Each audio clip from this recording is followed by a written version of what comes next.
Hey everyone, welcome. This episode is brought to you by our Equip, Empower, Elevate newsletter. Each month in our newsletter, you will find stories, thought provoking questions, and more to empower and inspire you to live life fully. If you would like to receive our monthly newsletter, go to our website becomingfierceentrepreneurs.com. All right, grab your paper and pencil, and I'll be right back. And thank you for tuning in today. Our mission is to equip and empower you to dig in and soar higher, doing the things that you love. So get ready to live life fully. Welcome back.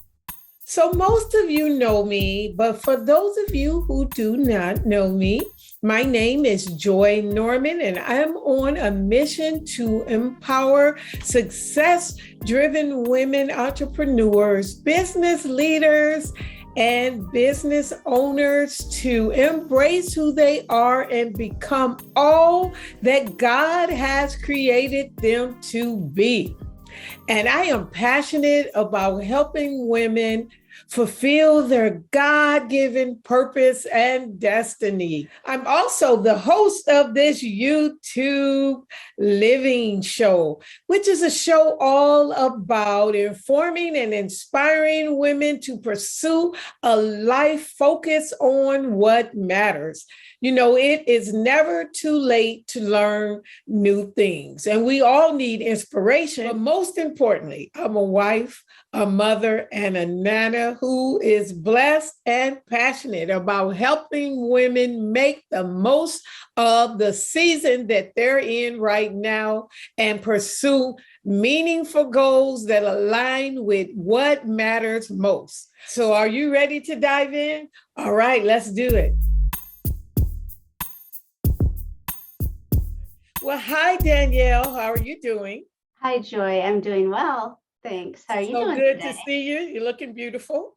Thank you. Thank you very much. I love this topic today, boosting your resilience. If not now, when? And this is so timely. Yes, it's been building like since before the pandemic. It's been very important. So I'm excited to be here today too. Thank you so much for coming today. So let's start with you briefly tell us a little bit about yourself. Yeah. I am a coach now, but I actually have a long history of working for nonprofits as a fundraiser. And my professional journey, it became especially interesting when I burned out. And this was after 3 capital campaigns. And a capital campaign is a multi-year campaign that transforms an organization. So I did 3 of those, and then I burned out big time. But I was passionate about the mission of every organization I worked, like, don't misunderstand. But my passion had transformed into exhaustion, and my body, mind, and spirit were all depleted. And burning out for me became a major life event that I wouldn't wish on anyone. I quit my job, I sold my house, and Wow. then for good measure, I broke up with my boyfriend, right? Oh, wow. Yeah, so good times. And I'm happy to share that we did later reunite and we're now married. Oh, Yeah, yeah. awesome. But it was something that took a long time for me to heal from. And it took me a while to understand what exactly had happened and what choices had I made. And as I began to heal, I realized how important it was for me to build a career that was better aligned with my own values. So I returned to school, and now I'm a coach, and I'm helping employees who are burning out to renew their passion. And I also write and speak about ways to create a culture of well-being. And I love my job. Yes. That is, ooh, what a journey there. Yeah. Yes. So let's talk a little bit about how have women been affected by the pandemic? Yeah. I'll summarize. I'm sure you're aware of a lot of this, but we experienced an exodus of women from the workplace. So since February of 2020, there was a net loss of 2.9 million jobs, and women accounted for 63% of these. And while men have recouped their losses, women have not. And this is according to the National Women's Law Center. Wow. Yeah. And also, of course, families have shouldered the weight of providing classrooms at home, and parents struggle to help their kids with the challenges of virtual learning. Moms and dads are emotionally overloaded, and parents, especially moms, have been forced to make impossible choices between taking care of their kids or keeping their jobs. COVID required additional caregiving responsibilities, and this was shouldered mostly by women as unpaid labor. So without a doubt, it's been tough for parents of school-age kids, but let's also remember that there's a shortage of workers in nursing homes, and a consequence is that many people, mostly women, are now caring for aging parents and sick spouses. Yeah. And according to the Rosalind Carter Institute for Caregivers, 1 in 5 employees are also taking care of a family member, 1 in 5. And they provide an average of 20 caregiving hours per week. And their work is likely unpaid. So last November, the quit rate of employees reached a 20-year high in our country, and people are calling it the Great Resignation. And I don't know about you, but I prefer the term Great Awakening. Yeah. COVID is giving people a chance to reevaluate our lives. Employees are creating better lives, however they define that. And women especially are seeking a greater work-life balance. And this is according to a Gallup survey. And, who can blame them for wanting more when they're taking care of their school-age kids, and some are also taking care of their aging parents? Yeah. It's definitely been a rough 2 years. I've had friends who've lost a lot of loved ones. There's been a lot of fear, Yeah. depression, anxiety, and divorce. Yes, absolutely. And I'm sorry to hear that for your friends. The fear sounds really common, and not knowing the timeline of the pandemic is scary. Trying to keep ourselves safe, keep our families safe is scary. And so we've exhausted ourselves. I think we've exhausted our reserves of energy. And I could see how divorce is more prevalent too for Yeah. people. Yeah. I'm gonna just tell you right now, every time I see a teacher, I just hug a teacher, I thank a teacher. I was like, oh my goodness, I've always had a heart for teachers, and my organization gives back to teachers. Twice a year, we do a school supplies fundraiser, and we prize a teacher. And so I've always had a heart, but after this pandemic, they have bent over backwards to make sure their kids are staying as up to date as possible. I'm with you. I love teachers. I love nurses too. My heart goes out to folks in those professions. I think they're reeling from what has happened. Yeah, I thank a teacher every chance I get. And like you said, the nurses, man, all the essential workers, my youngest son was working at a grocery store, and he went to work every day.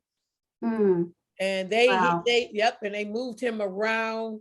He was cleaning the fruits and vegetables. He was doing whatever he could to help people so that they can come into a clean store and continue buying groceries. Well, thank goodness for him and people like him. Yeah. So it's like, it's something that we just had to get through. So what is the most important quality you recommend for your clients to help them through this crisis? Yeah, we've been through so much, and we don't really recognize it until we sit here and reflect back on all the things we've been through. And so I suggest self-compassion. And when we fully accept the reality of our situation and how abnormal our times really are, then we can feel compassion for ourselves. And I have my clients imagine that they're their own best friend, that they soothe themselves and speak kindly to themselves, and also knowing when to ask for help, which is not something that a lot of us are very good at. And when we do enjoy self-compassion, we can appreciate our own struggles and also recognize that everyone else is struggling too in their own unique way. Oh my goodness. Yeah. Let's talk about asking for help.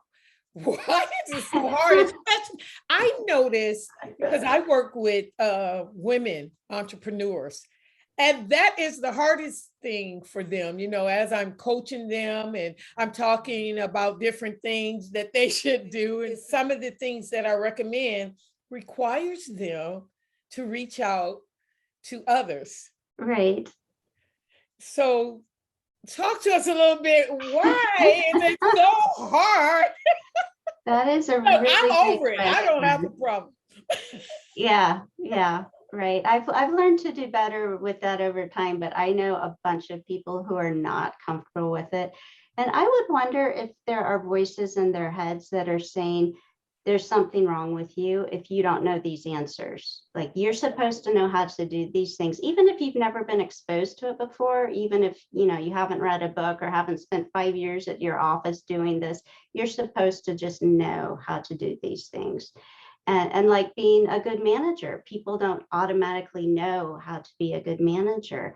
And now we have an emergency with leadership because folks are burning out. Yeah. And so I do wonder if it's the voices in their heads that are getting the best of them and feeling like they need to show up in a certain way, or people will find out that they're phonies, right? We can't show up yet as our authentic selves at work, which is a shame. We have to be this ideal employee. You're right. You're so right. But you know what? I try to talk to them and let them know, there's so much new technology and new apps. We have to learn. We are women of a certain age. So look, I don't know all the technology. I'm willing to learn and I'm okay. Look, my kids help me every day. Yes. I'm like, yes. And so this is a really good transition to my next question for you. Our society tells us that people burn out because they're weak or they're lazy. But what's really true, Danielle? Spill the tea. Well, from my personal experience, I was not weak, nor was I lazy. But what's true is that we planted the seeds for burnout long before COVID-19. This just highlighted the detrimental ways that we already work. And there's many myths about burnout. We believe if someone is burning out, they must be weak, they must be lazy, they're not tough enough. They should feel ashamed for not being able to complete every task that's thrown at them, even in a pandemic, right? We can always look for ways to build our resilience. And you and I are talking about this today. But it's also true that if people are burning out, it's not just an individual problem, that there actually are leadership issues too that need to be addressed. But what about you? Have you experienced any of those symptoms yourself? Yes, I have.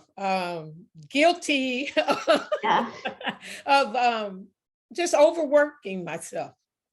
Yeah, overworking myself and working a job where I didn't feel fulfilled. Yeah. I think that takes more energy than when we're doing jobs that we love.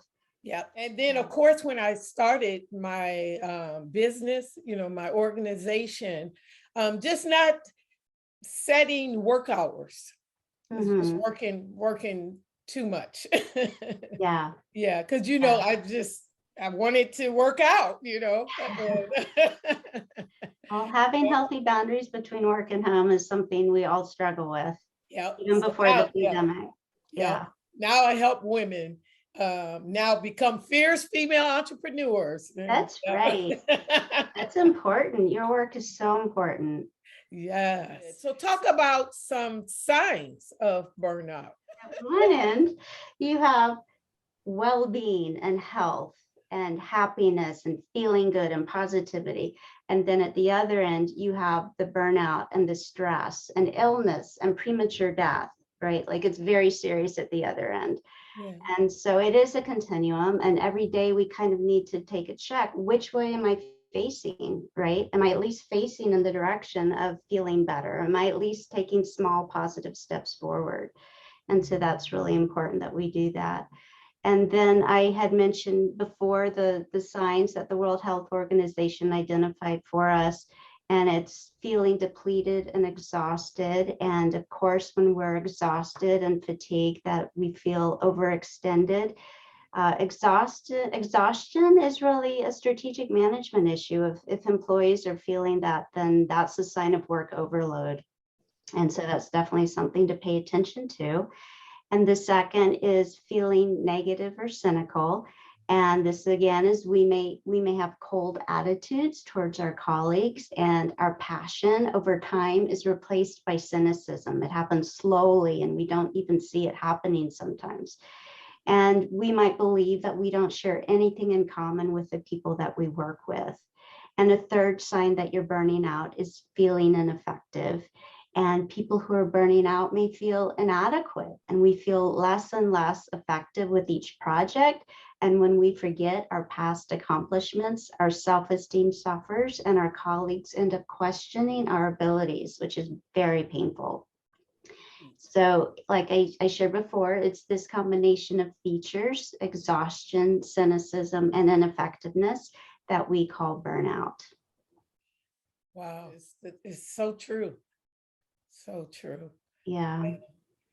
So you write and speak regularly about how to create a culture of well-being.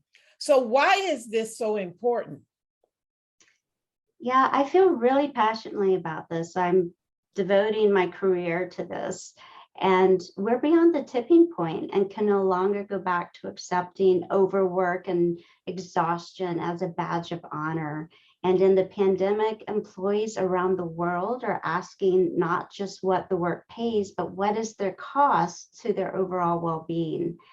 And when the well-being of employees is compromised, then the programs and the people that you serve are at risk. And in the nonprofit world, this means organizations aren't fully achieving their missions. And we need them doing their good work now. Yeah. So we must stop treating employees as workhorses. We can create a culture of well-being where employees are cherished, and the goal has never been more urgent.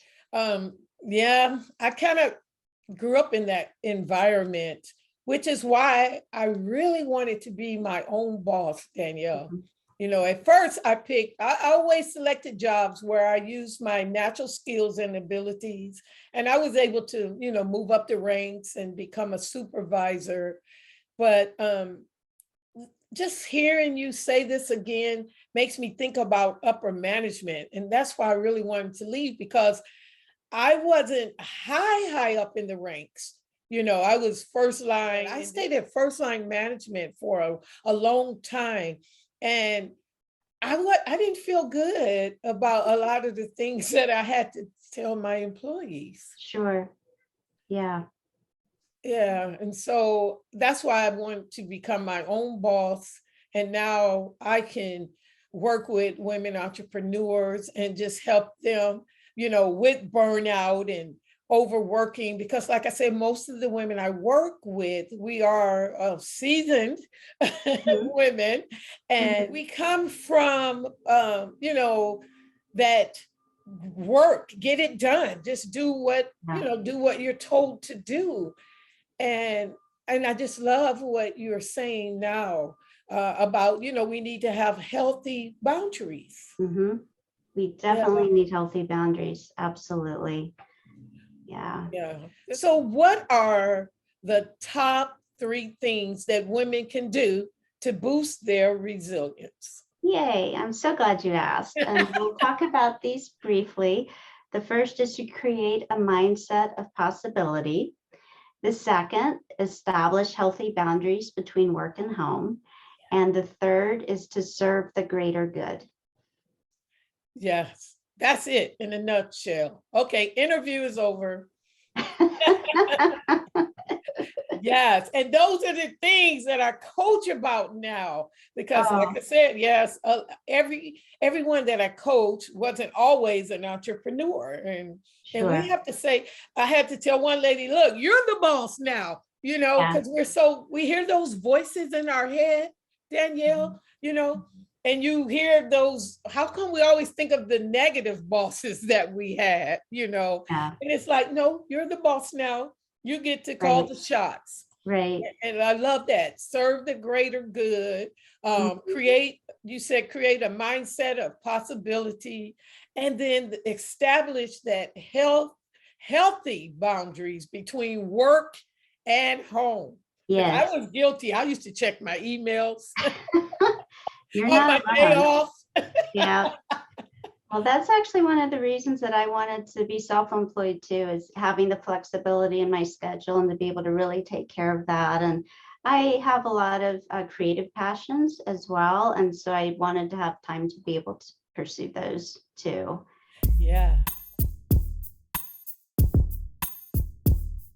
Did you know that you were beautifully created to soar? But sometimes to soar, you must dig in and do the work. I know you're asking, what do I need to do? Well, that's what I help you figure out. I help you discover strategies on how to engage your clients who are already craving your services. I help you discover insider tools for getting massive visibility. I help you get clear on which priorities deserve your time and attention. I help you overcome hidden obstacles holding you back without wasting hours on strategies that just doesn't work. So who am I and why would I help you do all of this?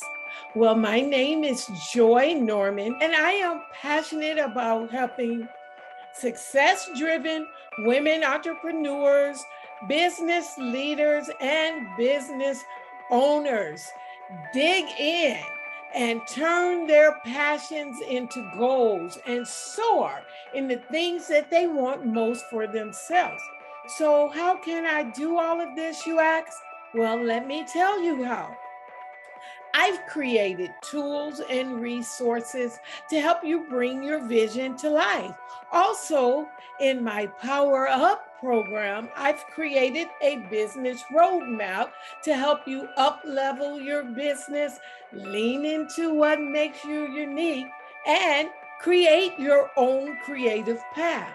So join me and other like-minded women at becomingfierceentrepreneurs.com.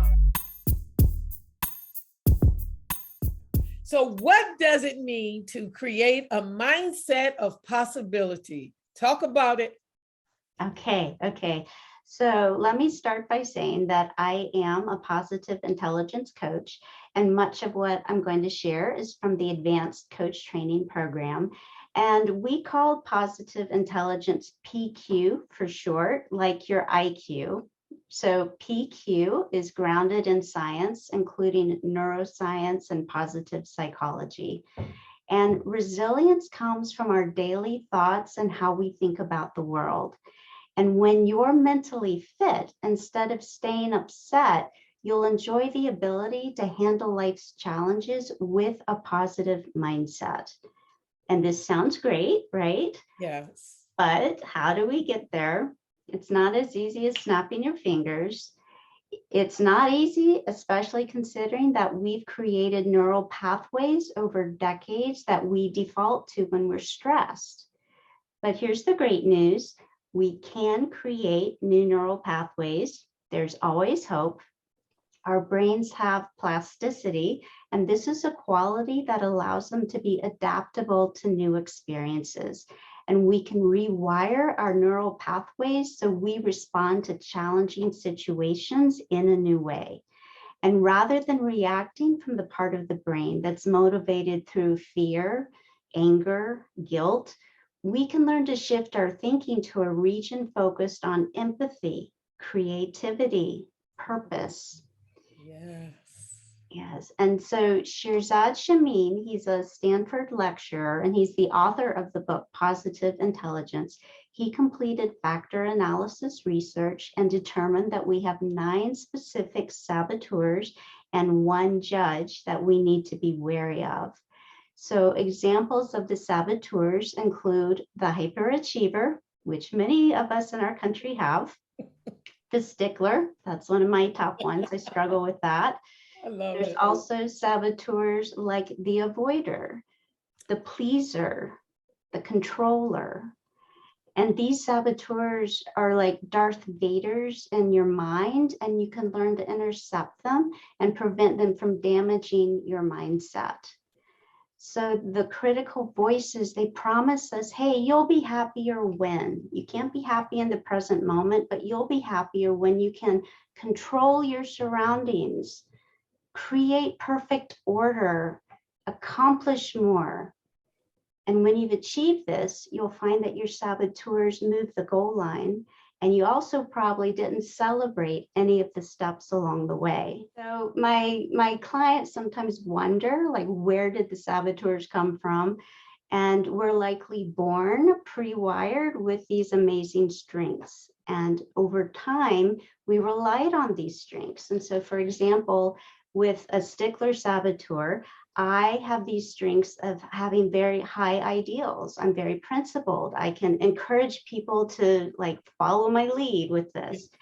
And that's a really good thing until it gets used where everything has to be perfect. And then that's holding me back, and that's a saboteur.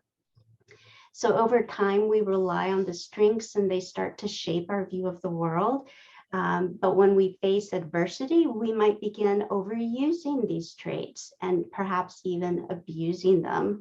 Mm-hmm. So at some point, we all hear a voice that we mistook to be our friend. And the voice fundamentally says, you are not good enough. Mm-hmm. Your value is based only on what you achieve. Yeah, we want things to work out. Yeah. I can see that. Yeah. For me, possibility thinking is the willingness to see possibilities everywhere instead of limitations. So I've been trying to learn to set my mindset on that, to see what's possible, because seeing the possibilities within the problem.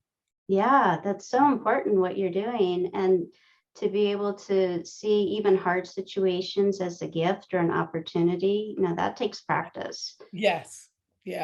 And that's why I have to stop now, be intentional in the moment, and to work through all of that, because we are our own worst enemy, Danielle. And I love what you were saying about it being pre-wired, and sometimes it's learned, growing up. Yeah. It depends on how you were raised. And that does affect it as well. Wow, this is really good work that you're doing. Yeah, I'm really enjoying it. I feel like it's giving people a very concrete way to focus on the voices that they hear, and so they're able to transform themselves. And I'm really appreciating my work with them. Yeah. And Danielle has left a link in the comments. I will leave the link for you to take the assessment if you want to take the assessment. Yes. Oh, yeah, that'd be great. Can I share just a couple things if people do take the assessment? Go to the link and go to the Positive Intelligence website. You can take the Saboteur Assessment, and it's free, and I do not get paid when you do this. And I did have a couple of quick tips for you guys. Number one, remember that everyone has saboteurs and there's no shame here. There is not a specific saboteur that is more desirable than the others, even though we want to believe that it is true. They're all equally destructive, right? They're all equally destructive. And number two, when you do see your assessment results, ask yourself which of the saboteurs are you most motivated to pursue, and just focus on one. And as you weaken it, the others will be affected. And my third tip is that the absolute scores don't matter. Don't worry that it's too high. What does matter are your relative scores. What are your 3 highest saboteurs? This is meaningful information. So you work with your clients through once they find out which one they are, and then you just work with them? Yes, to recognize it during the day, and to positive intelligence involves not just looking at saboteurs, but looking at the mind that's more positive and coming from a place of love and joy and empathy. And so helping a client switch from one part of the brain to the other. Yeah, to rewire their thinking. Mhm. Oh, this is awesome work. Yeah. I encourage you to take the assessment and to connect with Danielle. So Danielle, how can we establish healthy boundaries between work and home? Yes, this is such a big question. So many folks struggle with this. And of course, you want to create routines each day, especially if you are working from home. So for example, you want to shower, change into fresh clothes for work, and then sit in an area that you've designed for working at home. And then here's the hard part: set a time to begin and end your day that doesn't require much overtime. And then sign off your computer and step away, and give yourself and your employees permission to turn off their notifications on their phones after hours. Just because you have nowhere else to go doesn't mean that you must be available and working from early in the morning until late at night. Also, you can ask for your workday to end at a reasonable hour, even if you don't have kids, right? Whatever our situation, we need time away from work. I have to repeat that for folks. Whatever our situation, we need time away from work. Yeah, because I can see it being so hard with working at home. Everyone is working at home now, and then you're passing by your work, you're seeing it on your desk or your computer, and so you may want to sometimes be prompted to just sit down and be like, oh, I can get this done. And I gotta say, I'm guilty. I was guilty of not taking time off and overworking, but this year, yep, I'm working on only working 4 days a week. All right. This was, I know. That this is was so awesome. hard for me, Danielle. Yeah. Yep. But I'm working on actually clocking out, taking time to relax and unwind. And I just did an episode talking about journaling. I take time to unwind, write in my journal, drink my tea, and go, you know what, there is something else. Because what you have to do is you gotta, like for me, I've posted too in my YouTube, on my YouTube channel, different rooms in your home. You know, I like to paint. Mm-hmm. And so what you may have to do, and just so you know, at my previous home, my office and my art studio was in the same room. Okay. But what I did at this home, I put the art studio in the laundry room because we have a bigger laundry room now. Huh? And I did that on purpose so that I'm just doing art. I love it. And when the computer chimes, I don't hear it now. That's great. Yep. That's great that you can give yourself the physical distance from the notifications. That sounds really important. Yeah. And what you're saying, like that separation and needing a break from it, that's really important. And you are my hero for getting yourself down to a 4-day work week. So like, I'm hoping to do that too one day. That sounds really exciting. During the pandemic, like we all thought, well, we have to overwork because the need is so great. Yeah. But the studies are showing that when we have time to recuperate, as you're finding out, we return feeling more resilient, more creative, right? We're better problem solvers. And when we have time away from work, either in the evenings or on the weekends or on vacations, when this precious time is interrupted by emails and texts from our colleagues, we don't renew ourselves as well. So it's important that you respect the needs of yourself and your team to be able to rejuvenate at home, and do not email or text them after hours or on vacation. Yes. And also you want to make sure that the workload of your employees is manageable and at a pace that's sustainable. And previously, organizations defined an ideal employee as someone who is always available. But this is ludicrous. No one is always available. No one. No. It's No. time for us to stop making overwork the norm. Everyone needs a rich and creative life outside of work. So also you can remember that if you have a lot of meetings, including on Zoom, this affects your workload. And you want to check in with yourself or your employees at the beginning. If anyone has back-to-back calls, be sure folks leave 5 to 10 minutes early so they can take breaks from their screens and move their bodies and not be stuck there all day. And this is really interesting. Remember that we have cycles when we sleep, and likewise, it's ideal to take breaks during the day every 90 to 120 minutes. Yeah. But we don't do this, right? We're conditioned to stay at our desks and plow through our task lists rather than listen to the needs of our bodies.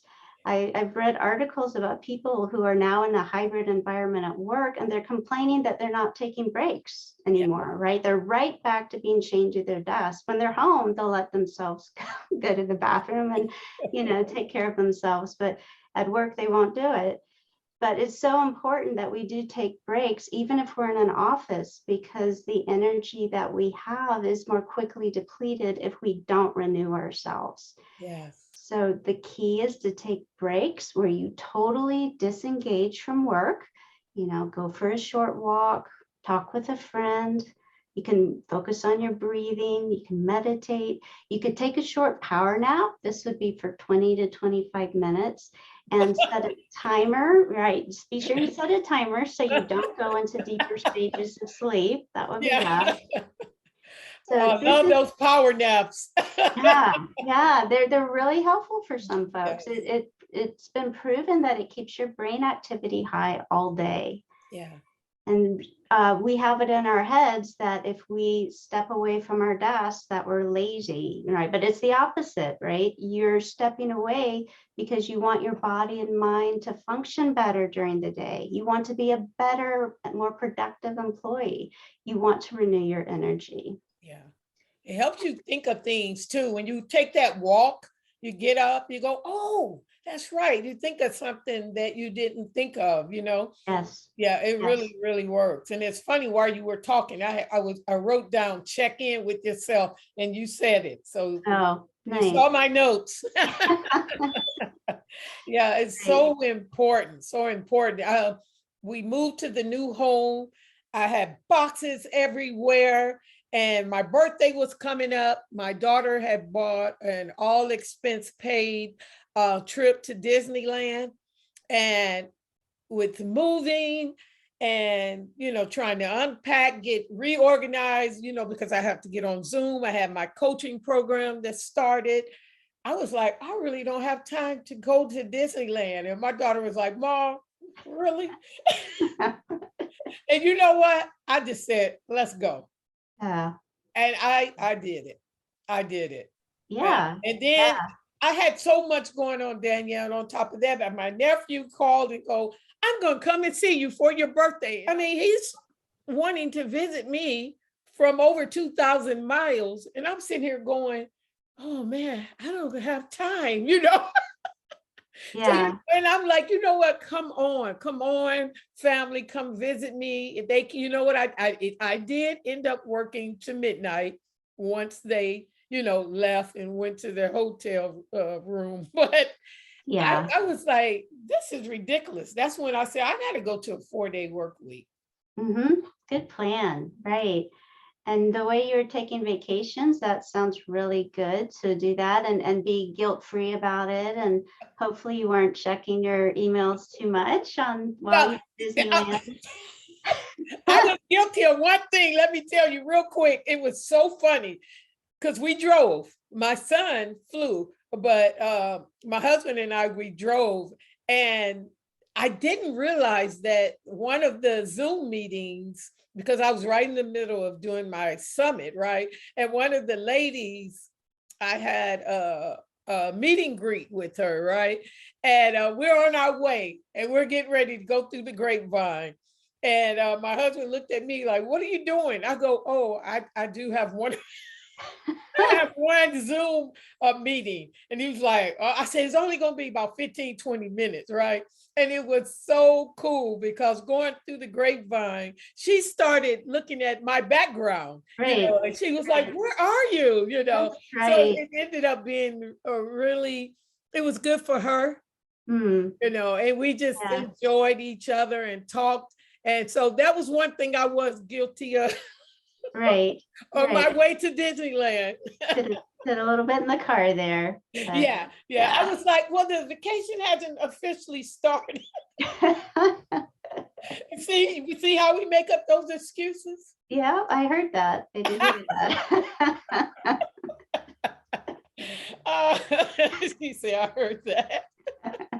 Oh my God. So I guess I could have rescheduled, but I just kind of felt like I helped her because it helped her relax and just realize, like, I'm an Yeah, entrepreneur. I can do what I want, you can. And part of feeling good and feeling resilient is helping people, right? And so you were able to bring a little bit of that in at the same time.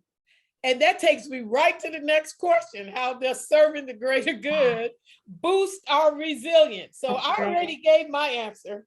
That's right. You're already practicing it. So that's awesome. So when we experience our connection to something greater than ourselves, we boost our resilience. This is when we say yes to life. In addition, helping people is key to boosting our resilience. When we do this, we experience feelings of gratitude and abundance. And finally, when we focus on the silver linings of tough situations, and we've had a lot of tough situations the last couple of years, when we do this, we transform our difficult days into something that serves the greater good. Oh, this is really, really, really good. Yeah. Um, yeah. So what might we envision for women in our post-pandemic world? And this is good because you talk about this and I talk about this too. And I just talked about this in my summit. Okay. So Okay. Well, I'm sure you're going to have a lot to add to my ideas. So, yeah. Oh my gosh, I hope so much for women in our new world that we're going to create. And I envision women receiving respect and appreciation for their unpaid labor, for starters. We as a society will cherish our most exhausted members and divide the labor more equitably. Also, as we enter the third year of the pandemic, let's deliver in the workplace on reforms that are long overdue. Yes, employees need access to healthcare, but this also includes mental health support. And to be at their best, they also need childcare, paid family leave, elder care, paid transparency. When we create systems that work for women, it works for all of us. yes. Yeah, I'm hoping for that one. I'm hoping for all of these. So also in the new world, organizations will no longer celebrate an ideal employee. So let's break the mold and create a post-pandemic world where employees of every background and identity can be exactly who they are. Single mothers, introverts, round pegs and square holes. And when they feel fully accepted at work, they'll know they belong. Also, most women enjoy flexibility in their schedules, And those who desire will continue to work from home. Remote work is great for people who enjoy hours of uninterrupted time, as well as introverts. And this describes me in a nutshell. And research shows that introverts may make up 1/2 of the population. Yet until the pandemic, we lived in a society designed for our gregarious friends. So we have an opportunity to create a world that celebrates our introverted traits. And most of us have thrived during the pandemic. So it's possible that women and introverts may choose to work remotely more often than men and extroverts. And we need to ensure that organizations don't favor employees who work in the office when they give salary increases and promotions. Also, in our post-pandemic world, I'm visualizing that leaders will understand the importance of boundaries between work and home, and they'll choose not to email employees after hours or on vacation so the staff can rejuvenate. And of course, gender and racial equity will become our new normal. We're in a completely different society than we were just before the pandemic, and there's no place for misogyny and racism in our new world. And finally, we'll focus on our own core values, those things that are the most important to us in the whole world. And we can use this time to ask hard questions. Why am I here? Who do I want to be after the pandemic? And how can I help women to thrive? I help and serve. I'm so passionate about working with women business leaders and entrepreneurs. I help them embrace who they are right in the season that they are in right now, which is the post-pandemic world. And a lot of the women are suffering from the impact of COVID. And for me, it's just being grateful for every day, being intentional in the moment.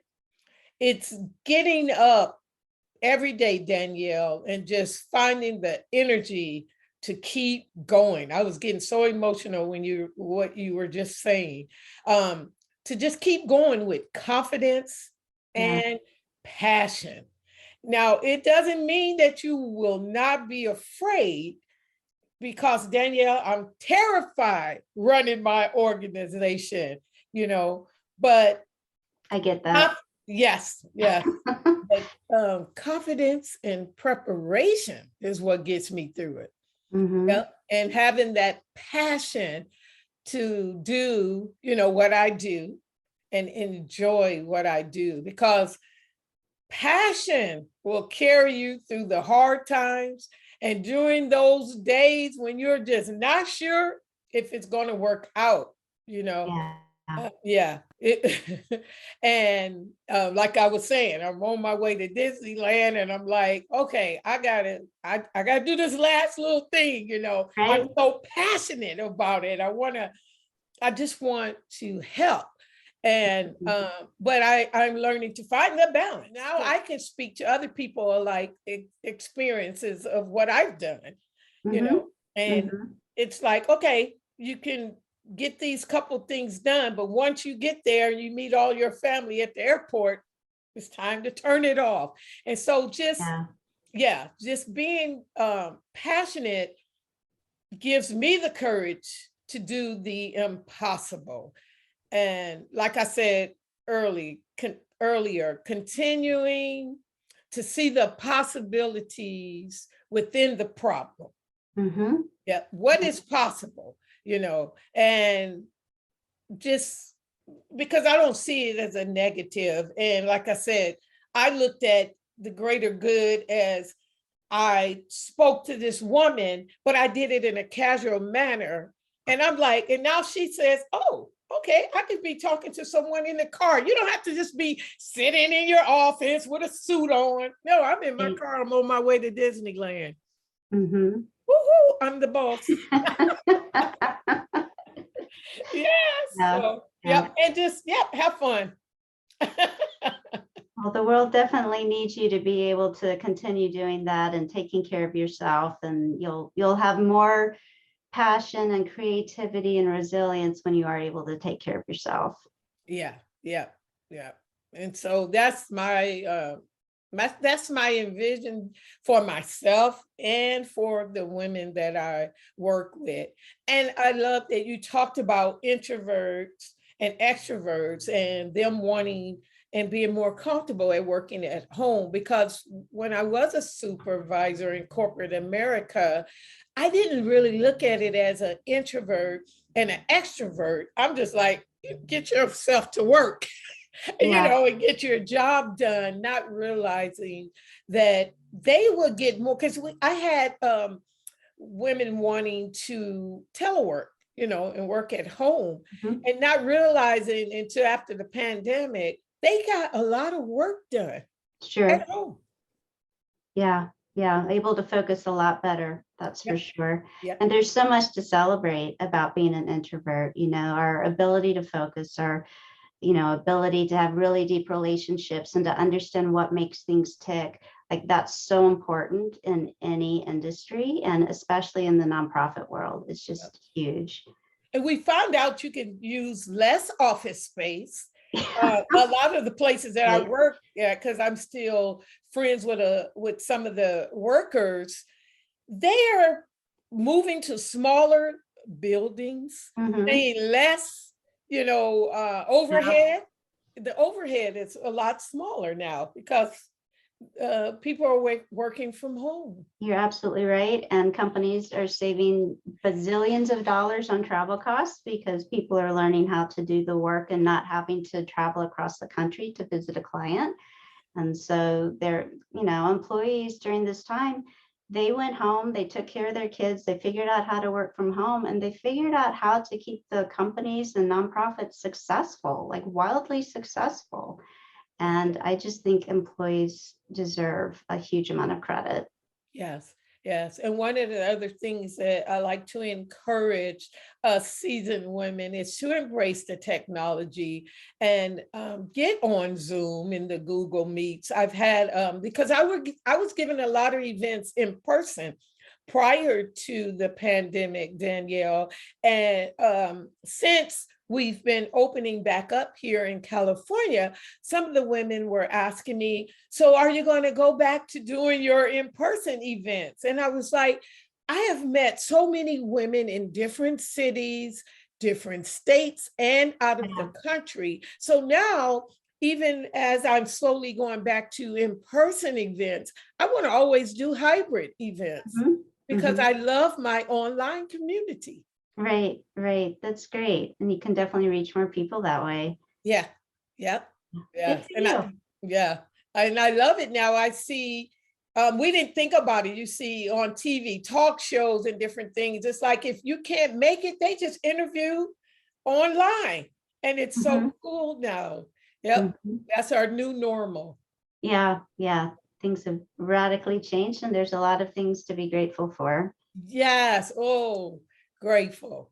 Gratefulness is one of them. And that's one of the things I start off in the journal. What am Mhm. I grateful for? What am I thankful for? Yes, every day. And I am so thankful for you that you took out the time today to talk to us about boosting our resilience. If Yeah, not now, when? Let's do right. it now. So, Danielle, what's one thing you would like to leave with people before we wrap? Hmm. I think just looking forward to a post-pandemic world where we feel awed by the challenges that we faced and that we recognize that we came up with answers collectively and that our human spirit maintains. Yes. Well, thank you so much again for coming on and talking to us. This is an awesome subject. It's very, very timely. And ladies, go to Danielle's website. I will leave the website here in this video, but go ahead and tell us what your website is. It's primaverastrategies.com. Yes. And then don't forget to take the assessment, the Positive Intelligence Saboteur Assessment.